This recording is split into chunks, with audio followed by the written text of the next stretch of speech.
C'est parti pour la balade.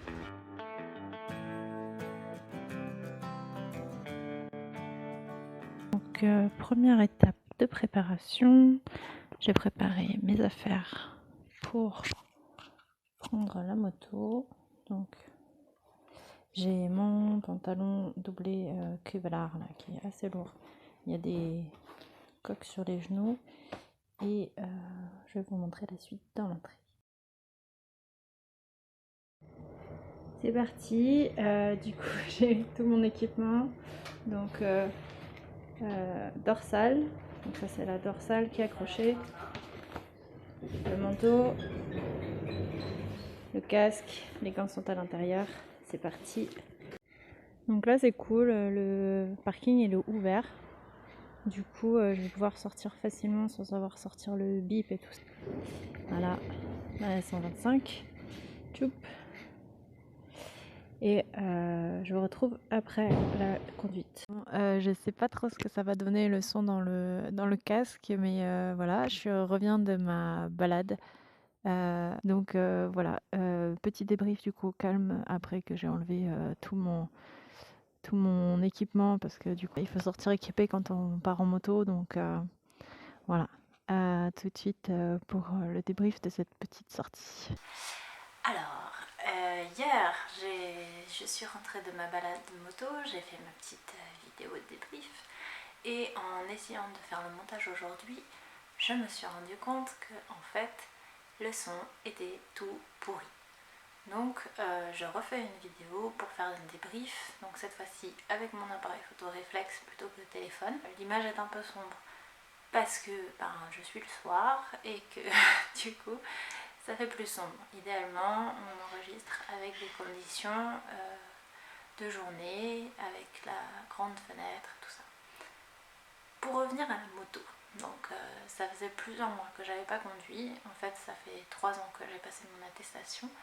Et pour la 125, il faut simplement quelques heures de conduite avec un moniteur qui vous apprend à conduire évidemment, mais tous les réflexes et tout ça, si on ne conduit pas régulièrement, et ben on les perd, ce qui m'est du coup arrivé, et donc j'ai dû reprendre depuis le début avec ma moto.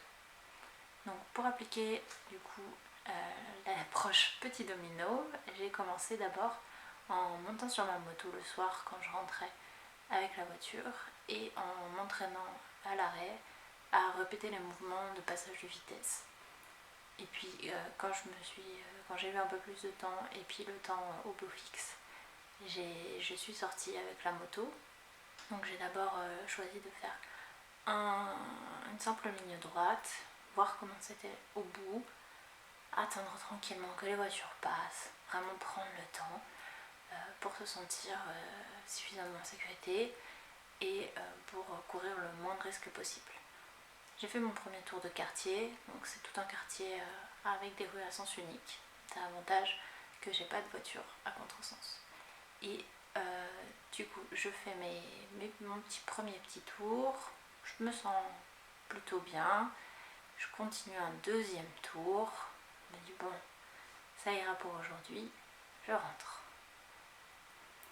Deuxième fois que je suis sortie, j'ai refait un tour de quartier, un deuxième tour de quartier, il commençait à pleuvoir, je me suis dit on va voir, j'ai refait un troisième tour et je me suis dit des petits moments où je me sens plutôt détendue. Donc on va faire un quatrième tour. Et après 4 tours, il commençait à pleuvoir un peu plus, donc je suis rentrée pour me mettre à l'abri. Et puis une voiture qui rentrait dans le parking, j'en ai profité. Et donc hier, troisième sortie. Donc j'ai profité aussi de l'ouverture de la porte pour sortir tranquillement. Et donc j'ai commencé par mon tour habituel. Et puis assez rapidement, en fait, j'ai modifié mon trajet en restant dans les rues à sens unique. Et après encore un tour de plus, je suis allée un peu plus loin. Et pour mon dernier tour, je suis même allée sur une route à double sens, en éloignant un petit peu encore de ma zone de confort.